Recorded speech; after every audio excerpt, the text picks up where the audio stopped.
become is desensitized, you know, through this whole ongoing thing. So what we need to do is become resensitized and try to bring a little sanity and bring our message, you know, peace, you know, bring the troops home. So I want to thank Vic and Charlotte and the filmmaker, and I'm looking forward to seeing this movie. Thank you.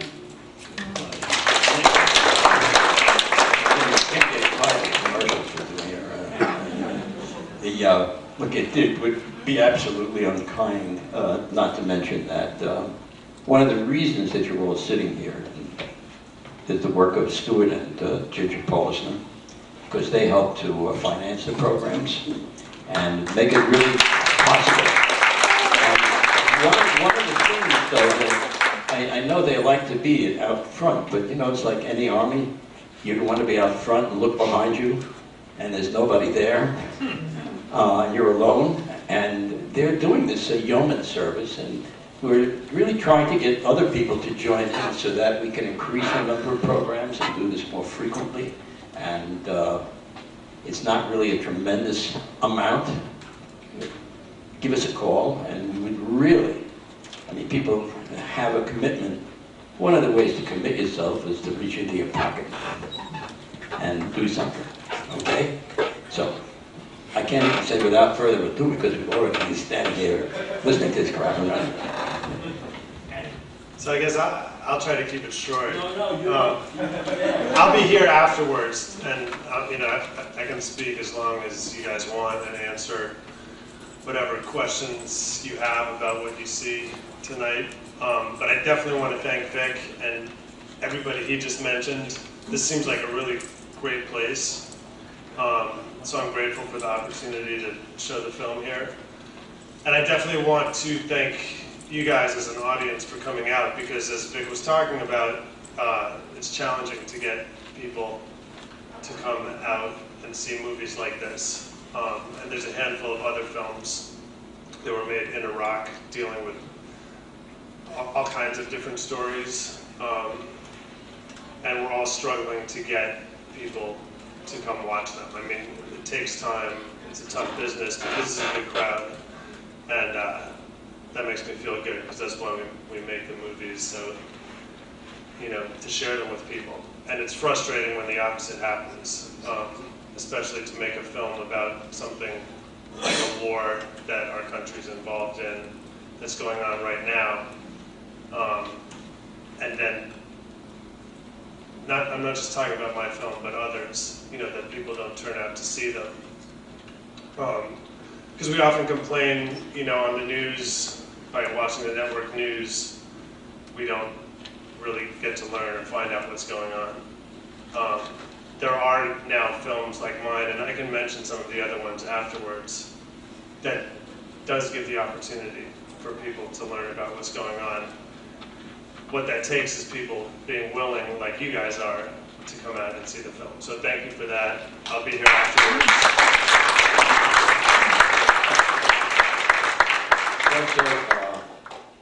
After the Q&A in here, we can retire to the Sky Room, where you can talk directly to one another and to Andrew and continue the discussion. There'll be a reception following the film and talk, okay? So, gotta eat that cheese up, what else? Eat the cheese.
سأله أقول له رب العالمين، أقول له إيش أخذت مني؟ يحبه؟ لما الله يحبه ما ياخذ.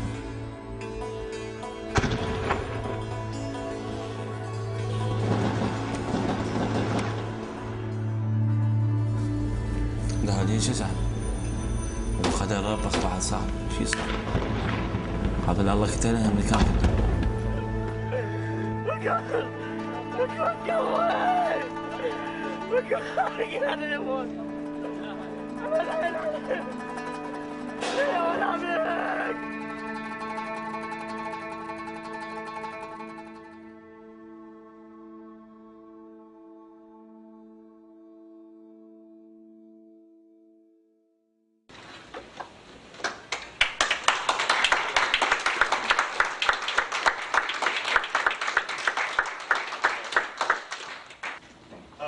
Thank you guys again. I'm basically here to answer whatever questions you have about what you just saw. So whoever wants to start, go right ahead. I'll talk only into the microphone, one person at a time, and don't have a private conversation. Here we go.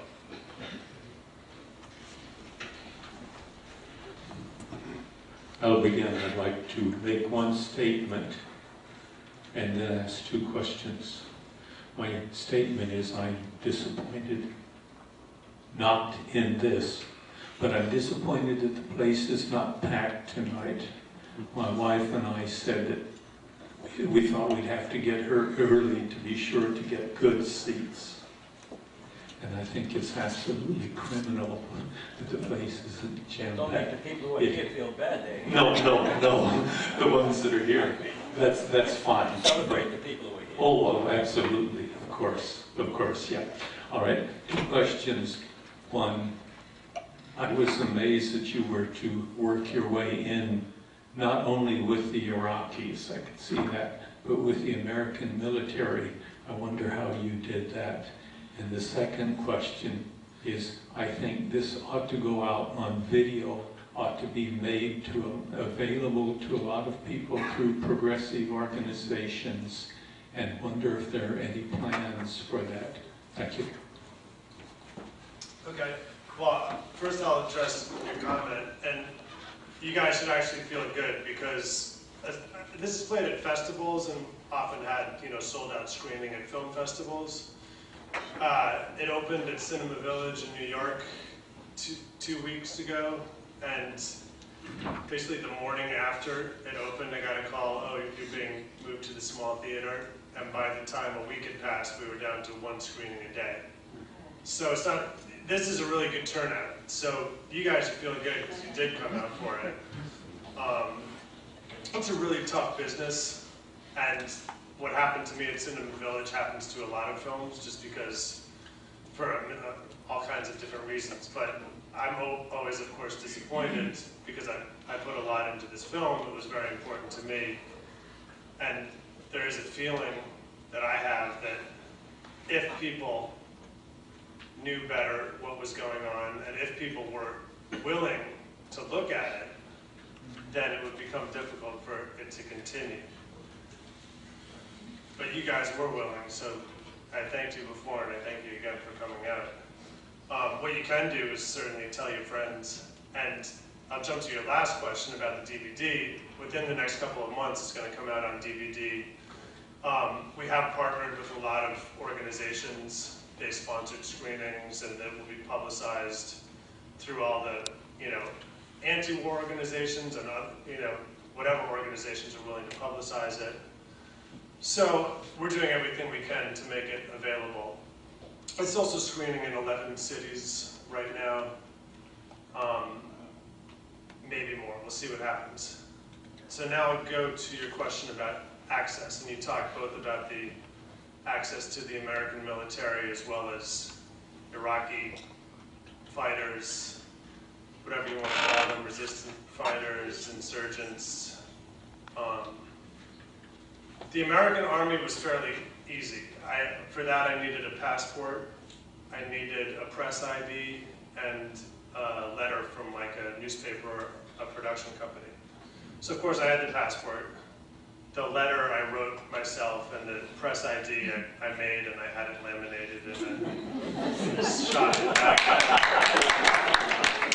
Actually, is just as valid as like a press ID from New York Times. They don't have any more legal basis to have that kind of access to be press.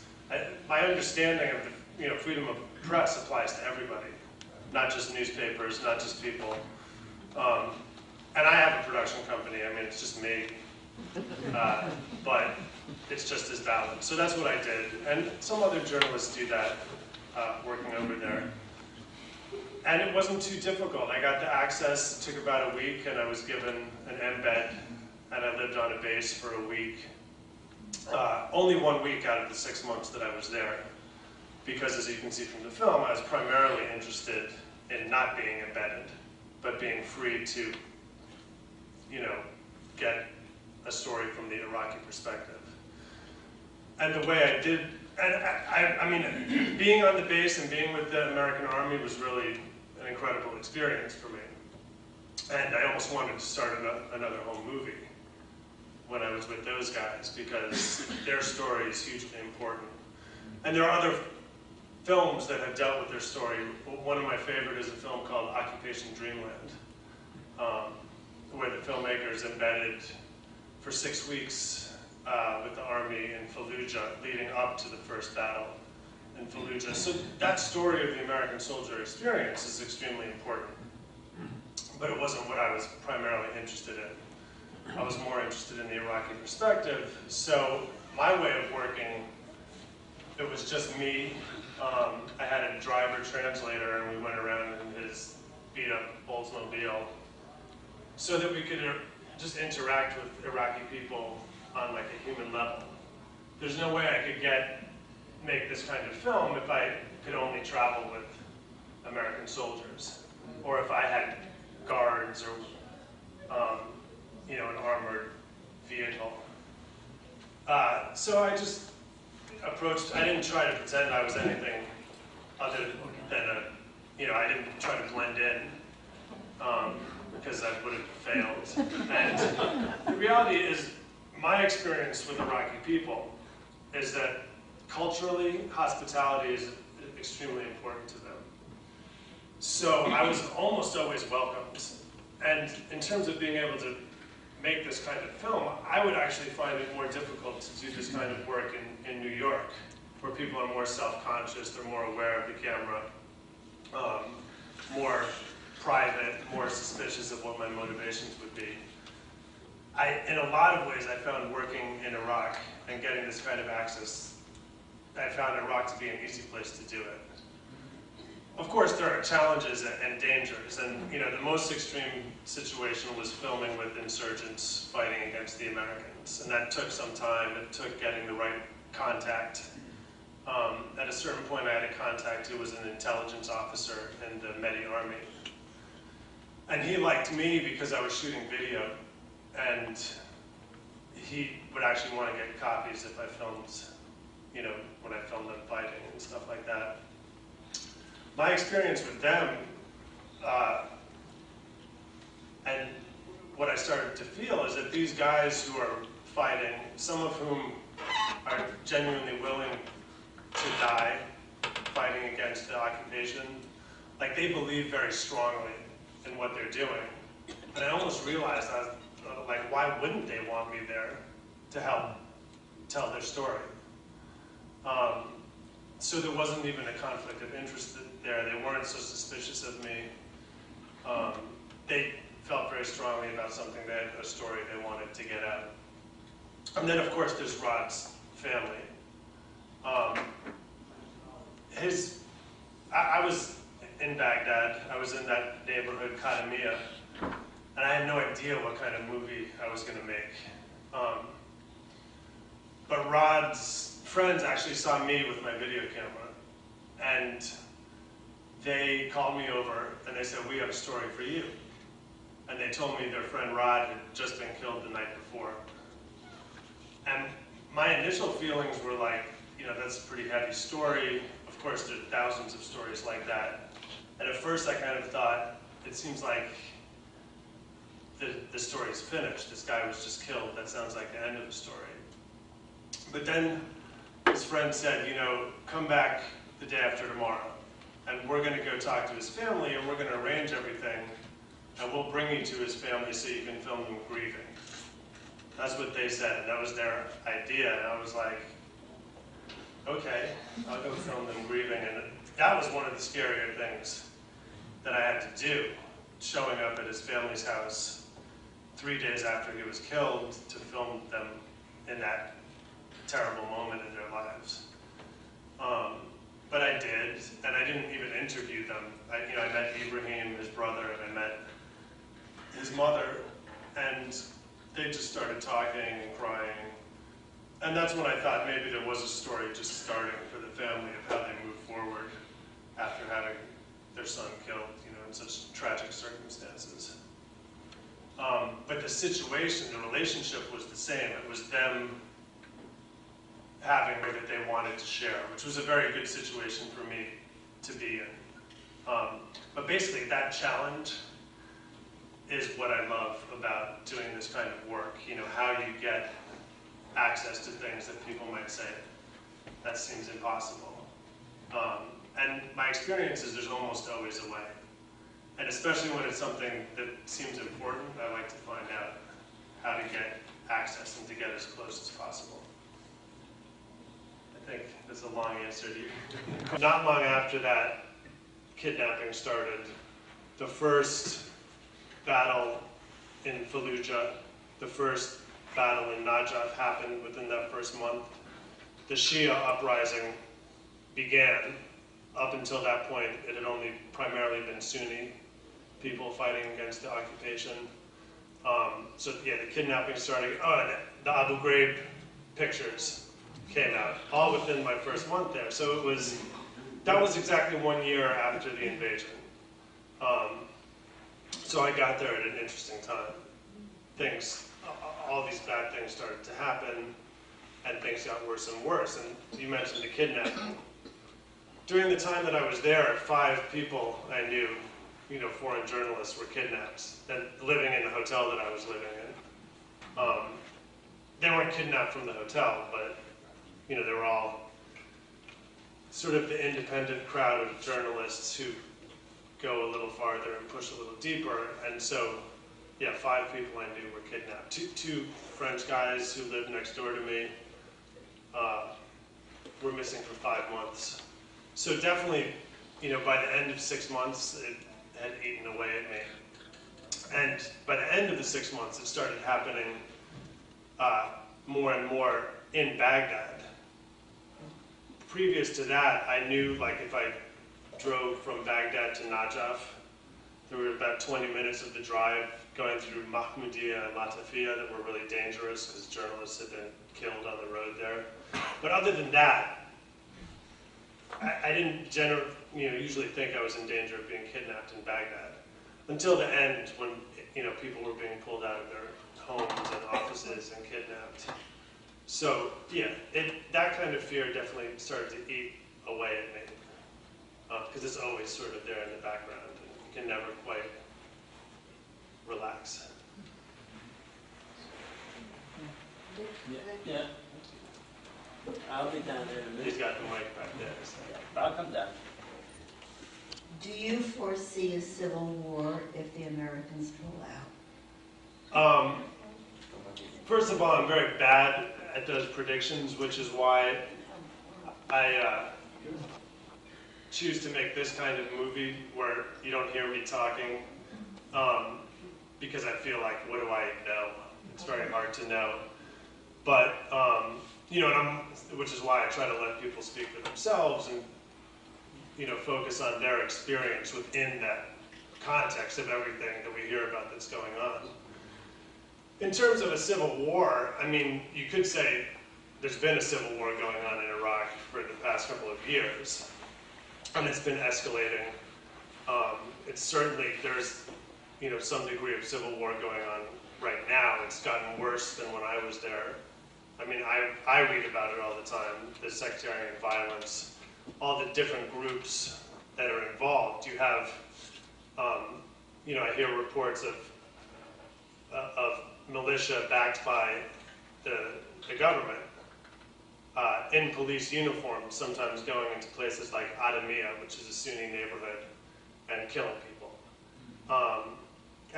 But I don't mean to pick out one group, because there's violence going on between different groups, and there's a power struggle going on.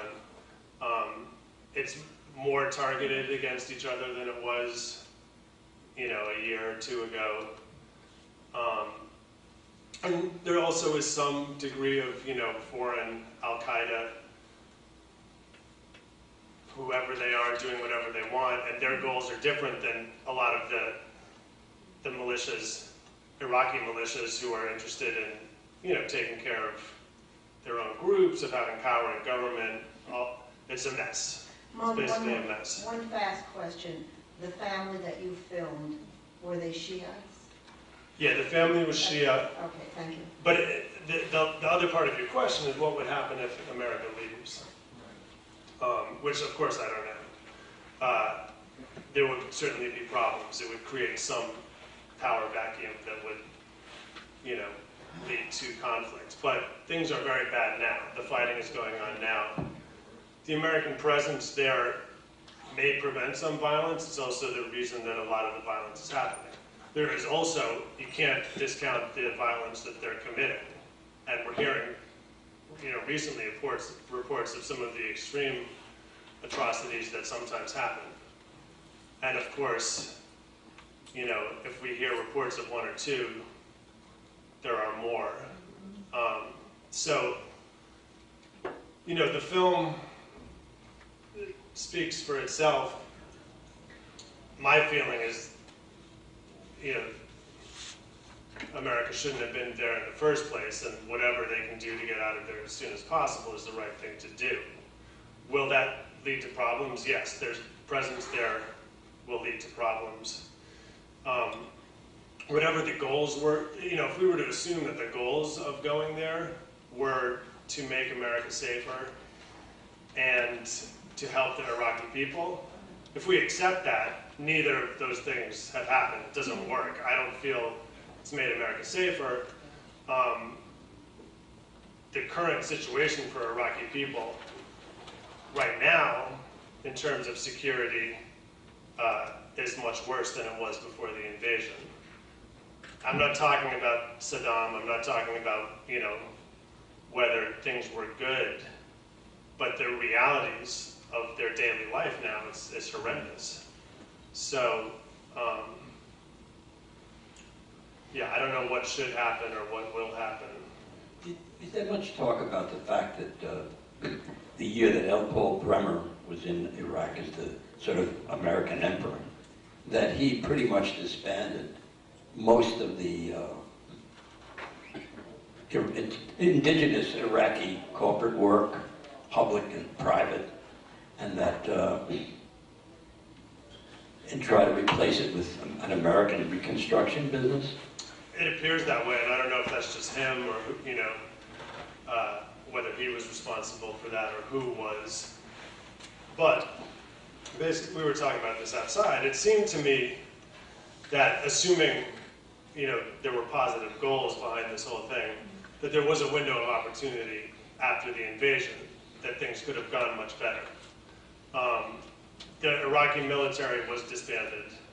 The Iraqi police were disbanded, creating a security problem and also creating huge unemployment. I think 60% unemployment in Iraq. Also, their technocrats were fired. People who handled water and electricity. Yeah, all those things. Possibly so that the foreign companies with the big contracts could come in and make money doing some of that stuff. The amount of money, I don't know how many $1 billion was set aside and spent on reconstruction. Very little of that money actually went into the Iraqi economy. I mean, a minute percentage of it did. And if you have 60% unemployment, where most men would be thrilled to be making, $12, $15 a day, if those guys had jobs, a lot of the people you see, especially the insurgents in this film, I don't believe they would give up a $15 a day job to go risk their lives fighting the occupation. You know, the people you see in this film are, almost everybody is Shia. The insurgents are Shia. They weren't fighting very much during the first year of the occupation. They did hope to see an improvement. Doesn't mean they were thrilled to have, you know, foreign occupiers driving tanks around and, you know, doing what they do, but I think there was a chance that things could have gone better. Yeah, there was a question down here before.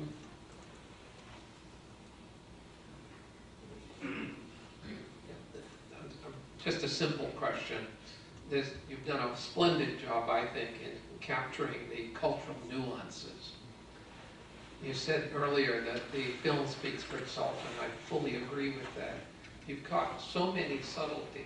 Now, I know more than a little bit about the Near East. And my question is, did you just capture it accidentally, or did you kind of train your eye before going over to catch all of the subtleties that I could just go on and on and on and on about? I didn't know. They're all there. If you've got an Arab population to watch this, Sure. they'll be thrilled with it. Yeah, there's a lot of details. Tremendous Of course, amount. I mean, I knew very little before. I'd never been to the Middle East before. I'd never been in a war zone before. I didn't know much about Arab culture. Now, of course, this is just one group. You know, even in Iraq, there's 27 million people. There are different ethnic groups. Some Iraqis watch this film and feel like I left other aspects of Iraq out, which I absolutely did, because I didn't want to make a film trying. I feel like I can get more by going in depth into one story. Yeah, but you've got an awful lot of the common denominator. They can't deal with that. Yeah, a lot of things, I mean, about the religion. But, you know, different people have different views of Islam, of course. And I would think, actually, most Iraqis, from my experience, you know, don't connect Islam to fighting the occupation. But like any, you know, military action, usually religion gets sort of co-opted as a part of why we go to war or why they fight the occupiers. So, you know, a lot of the Islam connected to violence that you see in here is not, you know, true to the, you know, majority of. Did you work closely Islamic with the population. editor? Or did the editor? Yeah, we worked closely together. This was a very hard film to edit because it's not a straight narrative that I would have liked it to be. I would have liked to stick more with Ibrahim, but the reality is not much happened. He got depressed. He failed at everything, and it didn't play out in a visual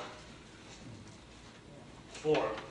So I did get somewhat sidetracked into what I felt were very related issues, like in terms of, you know, Ibrahim sort of contemplates revenge, but chooses to try to take care of his family. His friends told him to do that because he was the only man left in the family. Two of the guys in that group did go join the Mehdi army and would go and fight against the occupation. I didn't know that for like 2 months, and then I found out that all this time I had been hanging out with, you know, two guys who at night would go fight. And I wanted to go with them, and they said, no, you know, it's too dangerous, we can't take you. So I had to find a different avenue to get access to the same group, but not with the people who had been characters in my film. So I did get access to insurgents fighting against the Americans. Because I wanted to see, you know, if Ibrahim had chosen that path of revenge, that is the group that he would have been involved in. So I struggled that was to make part all of these his lament too, connections. for me, in the sense that was faith, qasmet, as they call it. That was sort of written for him. That what was, The idea that he had to, the preoccupation of dealing with the, taking care of his family now that he became the head, you see. right, It didn't leave him very many options. right. So that's what probably led to his depression. Yeah, I mean, his brother being killed, led to his depression, the whole economic state of where he lives, the fact that he has very little opportunity, all those things, I think, contribute to him being depressed. And also, just he seemed not to be a very mature guy to begin with. Hi, how old is Ibrahim? He was 19. I mean, when I was 19, I had trouble taking care of myself. And I didn't live in a war zone, and I didn't have to take care of sisters or mother. And my brother hadn't been killed. So, Rod was mid-20s. I don't know exactly how old he was. But he was a little more responsible. You know, he had started this business that Ibrahim didn't seem to be competent enough to manage. I'd like to thank you for making the film and just ask you a couple of questions about the film now that it's made. Have you been on Democracy Now? No. Would you like to be on Democracy Yeah, Now? absolutely. Would people here be good enough to perhaps press for that? I wanted to ask your opinion of the film Syriana. I haven't seen it. Thank you. Short answers. There's one scene where you were photographing, I guess, insurgents, and there was a lot of gunfire, and you went running over to someone who was down, and a voice off camera told you not to film.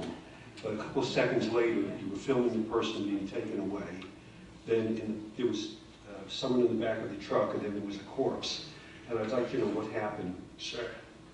I'd like to know what happened. Because, I mean, I can give some explanation, but it's confusing. I realize it's somewhat confusing in the film, but the reality is that for me, even being there is confusing. You know, to the point of why are people killing people, but that's going a little far. But even, you know, who was shooting, why was confusing in that moment. That was in Najaf. After there had been 3 weeks of fighting between the Mehdi army, who were followers of Muqtada Sadr, and the American army. And after 3 weeks, there's the Grand Ayatollah Sistani, who is also a Shia, a very important Shia Ayatollah, who I think at the time much bigger following than Muqtada. And Sistani was much more moderate. He wasn't telling his people to fight against the Americans. He, you know, was more interested in diplomatic solutions to what was going on. And this fighting was taking place around the Imam Ali Shrine, which is a very important mosque for Shia Muslims. So Sistani, after 3 weeks, he told all his followers to march to Najaf, to come, you know, peacefully, to come between the fighting and put an end to the fighting in that city, which is very important to them. So I went down to Najaf right at the end of that. And that day, I had just been there for a night, and in the morning, we were watching on the news, oh, Sistani is coming. He was driving up from Kuwait, and thousands of people were following him. And the police came by this one hotel, the only hotel that was open because it was basically a battlefield. The police came by and they said, you know, bring all the photographers, we'll take you to see Sistani when he arrives. Now most of the people, the other journalists said, we're not going with you guys, because the night before, the police had arrested us all. They had gone into the hotel, they dragged us outside, they fired all their guns in the air, they loaded us into trucks and drove us through the city, and lectured us about not writing bad stories about them. They drove us back. So when they came by the next day to say, oh, we're going to be all friendly and take you to see Sistani when he arrives, most people said, you know, we're not going with you guys. But I found myself just stepping into one of their SUVs, and all of a sudden I was driving through this empty city with, I could hear fighting going on about half a mile away. So we were out in the street for like an hour, and I started to think nothing was going to happen until I saw these headlights, and I saw all these cars coming and thousands of people, and it was Sistani and all his followers. There was also an American base nearby, about 2 blocks behind where we were. And I think the police had orders not to let the demonstrators come in that direction. But this is speculation. I don't exactly know what happened. So they came. At first I thought the police were welcoming them. And then a lot of them started demonstrating, and it kind of got out of control. And they were advancing on the police, and the police were trying to hold them back, and all of a sudden the police started shooting. And I thought they were firing into the air, and I tried to stay behind them and keep filming, and then I saw some of them were firing directly into the crowd. And then one of them fired. I was still filming until one of them fired a rocket, and that was enough for me to like run around the corner. And I looked back out, and that's when I saw, you know, bodies in the street and all the sandals strewn all over the street because they had literally run out of their shoes. So that was a long explanation of a complicated event, but that's what led up to that shooting. I still don't get it. But I ran back over at that point and filmed, you know, there were a couple of bodies behind this guy, and this one guy was screaming while he was lying on the ground. And I ran over and did the most unnatural thing, which is stick the video camera in his face, which to me was exactly the right thing to do at that moment, and it didn't feel wrong. And I even felt like the guy looked at me, and I almost felt this like tacit approval. I could also see that he was just bleeding from his arm, like it didn't look like he was dying. He was screaming, and I was filming. But I was thinking, okay, now I filmed him, what's my next step? Do I help him? You know, do I annoy the... I didn't know what to do. And at that moment, as I was having this sort of crisis of conscience and trying to figure out what's the right thing to do, a policeman stepped in front of me and said, don't film, don't film. So I kind of ran back away. Now, I think the policeman wanted me to stop filming, not to cover it up, but just sort of out of respect, because it is weird to film an injured person.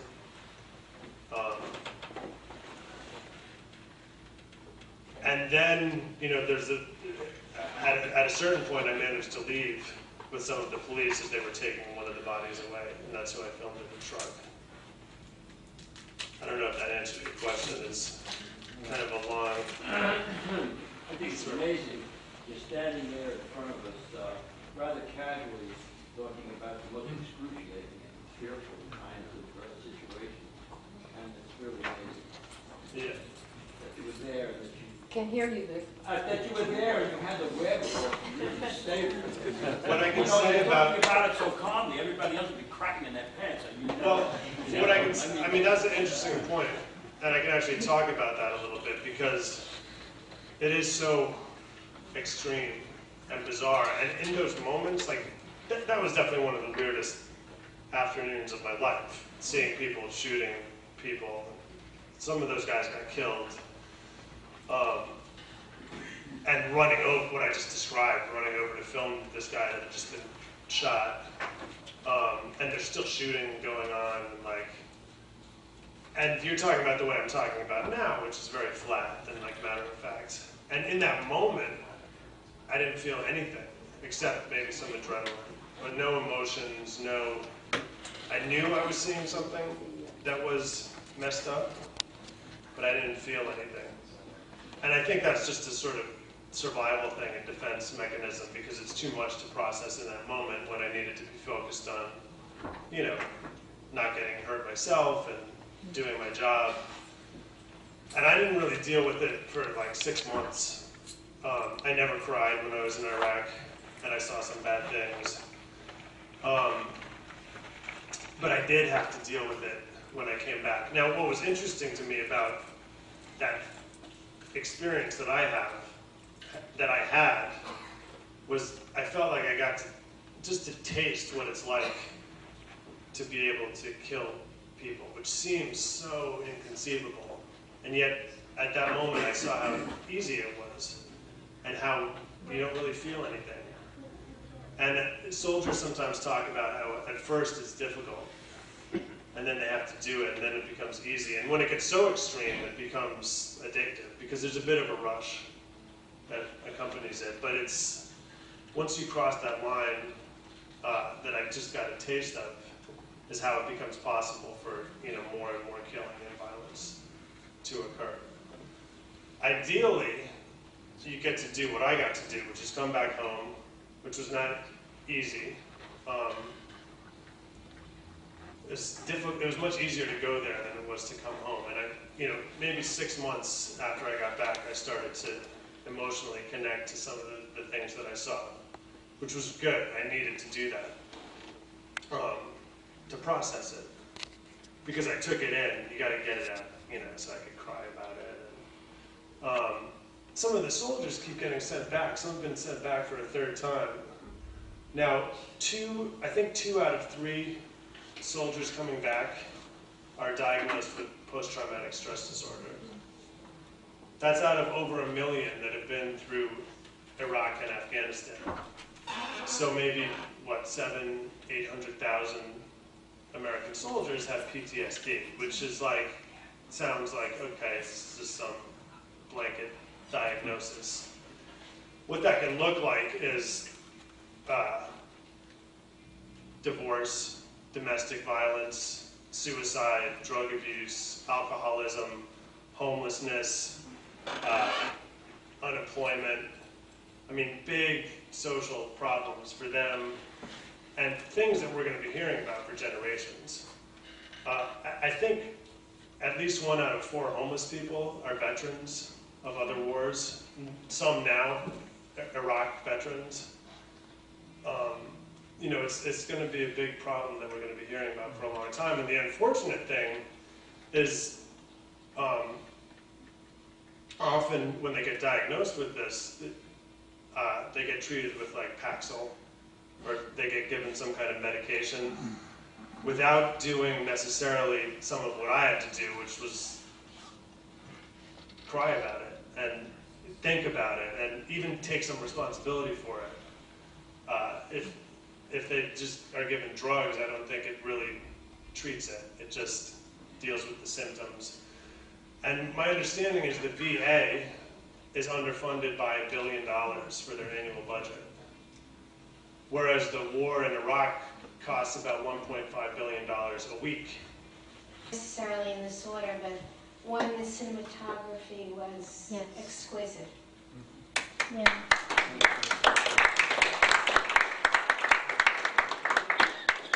And 2, if I had to find one word to describe this film about war and death, it would be tender. There was something so tender about the way you filmed it, and with such dignity and such respect, that you are really to be commended. What's next? What's next? Well, why don't we do that inside? Okay?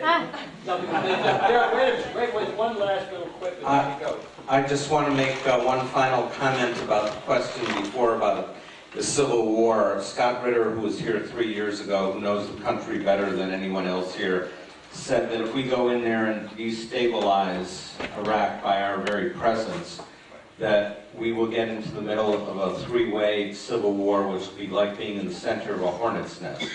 And that there will be nothing we can do about it except leave, and then when we leave, the civil war will get even worse. And that's exactly what's happening if you listen to the news. Yeah. Okay. So why don't you come together and we can talk to the... Thank you.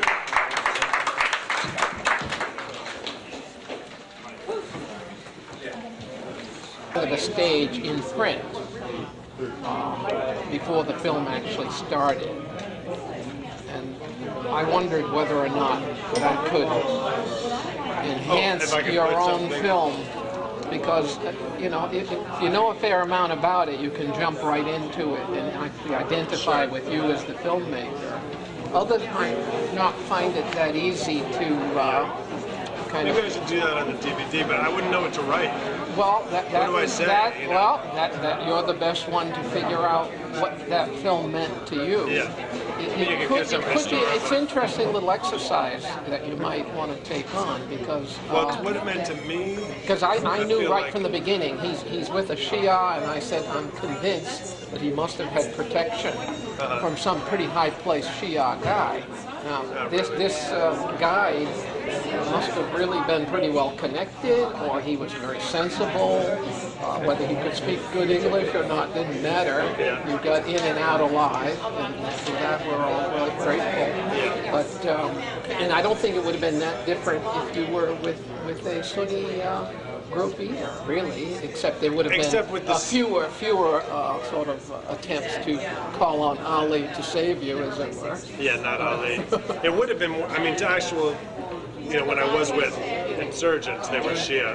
Yeah. At the time, it was almost impossible to be with Sunni insurgents. It was much more dangerous. And so that would have been almost impossible. I didn't know the difference when I got there. I'd heard they're Shia and they're Sunni. How did you get your bearings? You probably answered it inside. My nose, you know, Yeah. one thing leads to another, and then... I think that's the beauty of his film, as he said more than once. It speaks for itself. It really does. And of course, it's in the eyes of the beholder, and I got out of it quite a lot from my own perspective. But I think you did a great job. I think it's all there. Whether you did it on purpose or by accident or default, whatever, I'm going to say I think you did it on purpose. I tried. And of course, I didn't make the film for the money, but it cost a lot of money. So ideally, we'll do a sale to a bigger network first. And then after 2 years, when that deal is expired, it'll end up on something like MTV. Which would be great. Yeah, that's the right thing. But also because I feel like for them to play it, I'm sort of, I guess, preaching to the choir. And ideally, you know, I want it to be on HBO or on... They have the most amazing program from 10 to 11. You watch with the newscasts from around the world. They have it from the Israel station, they have it from Lebanon. It's on Direct TV, they have satellite. It's an amazing program. You can't get it over the internet? I don't know. Link TV? It's not on cable. Link TV? Yes. That'd be better. Is this your first film? My second documentary. The first was called Urk, which is a fishing village in Holland. Very different story, with some strange similarities, but... Studying the community? Yeah, and the North Sea fishing and the dangers and the traditions. And certain similar subjects come up, like faith and faith are a big deal. Whenever you deal with family and community, that's what you come up with, yeah. And danger. Like when I went, the first week I went on the North Sea, there was a storm, and one of the ships sank, and a 19-year-old fisherman drowned, and we had to look for him. So that whole experience, and then I went to sea with his brother, so the certain similarities, you know, and they both dealt with it in the same way. Similar ways of trying to understand, was it fate, you know, was this God's will? What's your next, I didn't know. Come out on DVD. It's the first one? Yeah. How do you spell it? U-R-K. U-R-K. What they see of Israel, its relationship to Arabs who are like them, you know, what Israel does. I mean, look at the news the past few days. Yeah, sure. One might almost say it's perfectly understandable that Israel's from a very limited, you know, identifying Jews with a government that is doing what Israel does. So it's a misinformed view, certainly. So what's your next project? I want to go to Nigeria. Have you been to Africa? Not really. I mean, briefly in Northern Africa, but... So you want to see what's going on? Yeah. Sounds like a lot. Yes, quite a bit. Yeah. Were you funded by some medical organization? It's all my own money. Until after I came back, I got a couple of grants from New York State Council on the Arts and the Jerome Foundation, which helps, but doesn't by any means cover the cost. I thought maybe some political organization might have given some. No. I mean, I didn't specifically set out to make an anti-war film.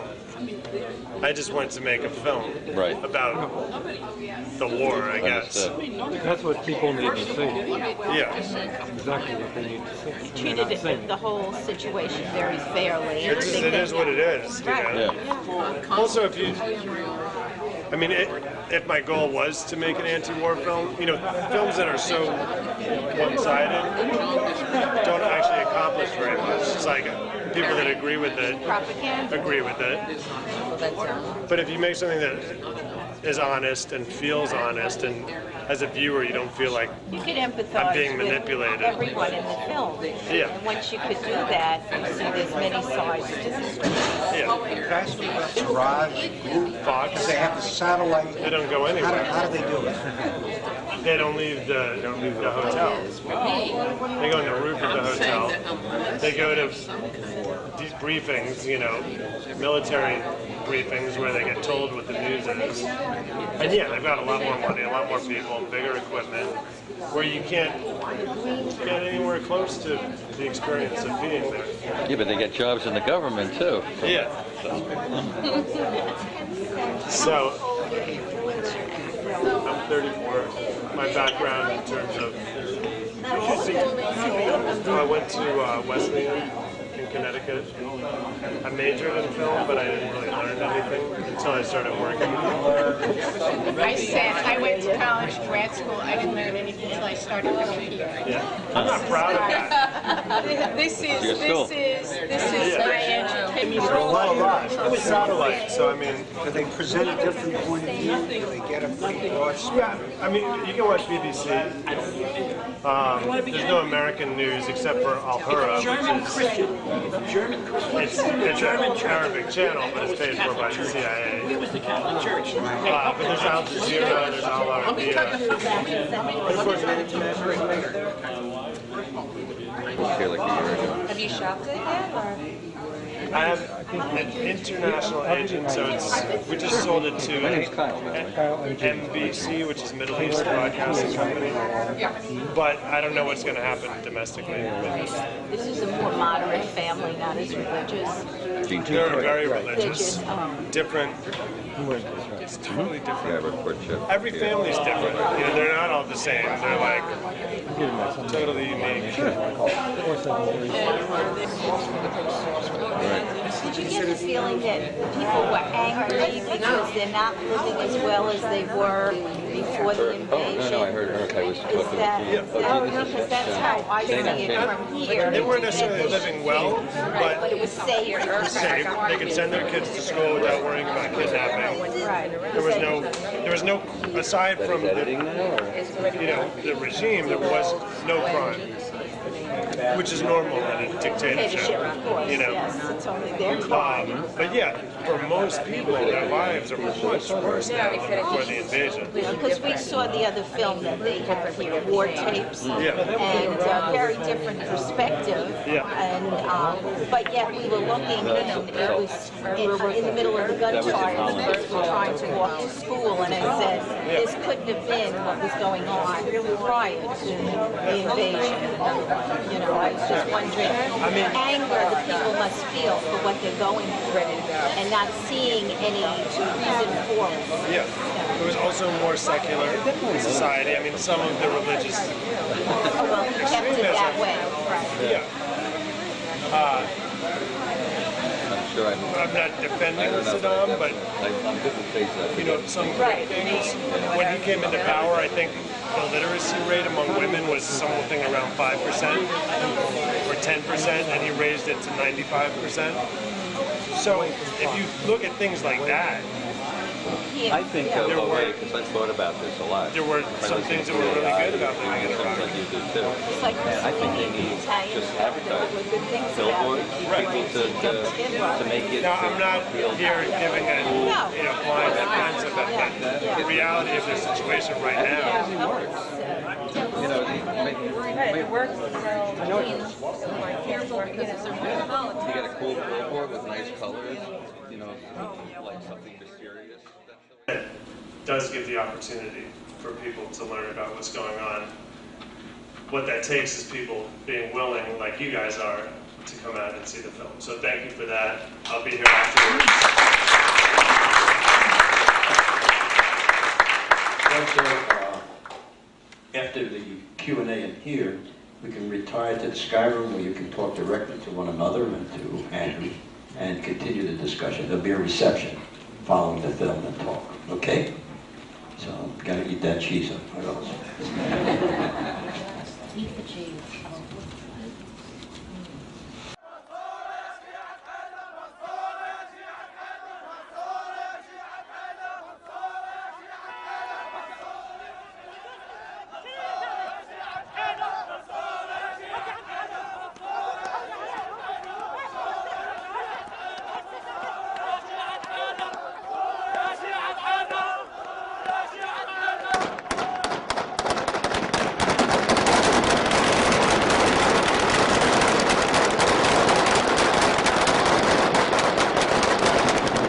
To thank you guys as an audience for coming out, because as Vic was talking about, it's challenging to get people to come out and see movies like this. And there's a handful of other films that were made in Iraq dealing with all kinds of different stories. And we're all struggling to get people to come watch them. I mean, it takes time, it's a tough business, but this is a big crowd.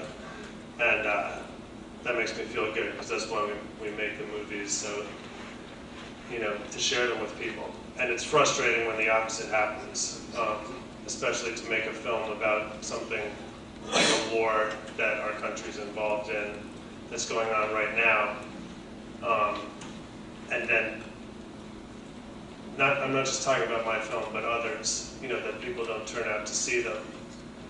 Because we often complain, you know, on the news, by watching the network news, we don't really get to learn or find out what's going on. There are now films like mine, and I can mention some of the other ones afterwards. So I know they like to be out front, but you know, it's like any army. You want to be out front and look behind you, and there's nobody there. You're alone, and they're doing this yeoman service, and we're really trying to get other people to join in so that we can increase the number of programs and do this more frequently. And it's not really a tremendous amount. Give us a call, and we would really, I mean, people have a commitment. One of the ways to commit yourself is to reach into your pocket and do something, okay? So, I can't even say without further ado, because we've already been standing here listening to this crap around. So I guess I'll try to keep it short. I'll be here afterwards, and you know, I can speak as long as you guys want and answer whatever questions you have about what you see tonight. But I definitely want to thank Vic and everybody he just mentioned. This seems like a really great place. So I'm grateful for the opportunity to show the film here. And I definitely want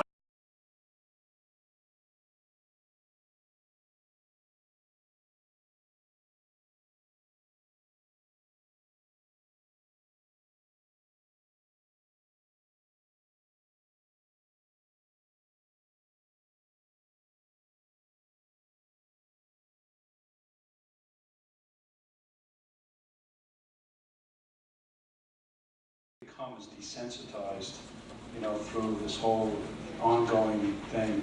So what we need to do is become resensitized and try to bring a little sanity and bring our message, you know, peace, you know, bring the troops home. So I want to thank Vic and Charlotte and the filmmaker, and I'm looking forward to seeing this movie. Thank you.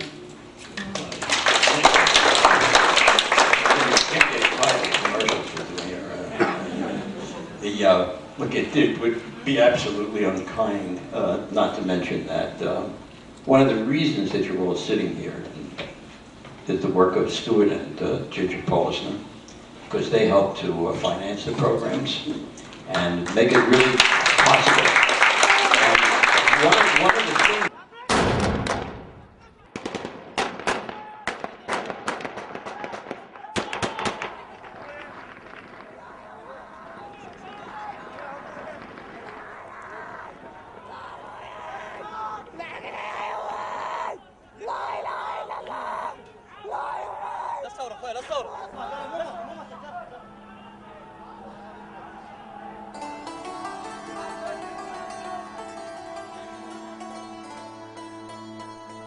سأله أقول له رب العالمين، يقول له إيش أخذت مني؟ يحبه؟ لما الله يحبه ما ياخذ.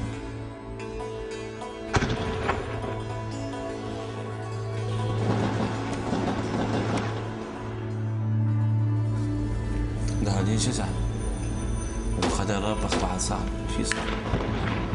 قبل الله كتير أمريكان.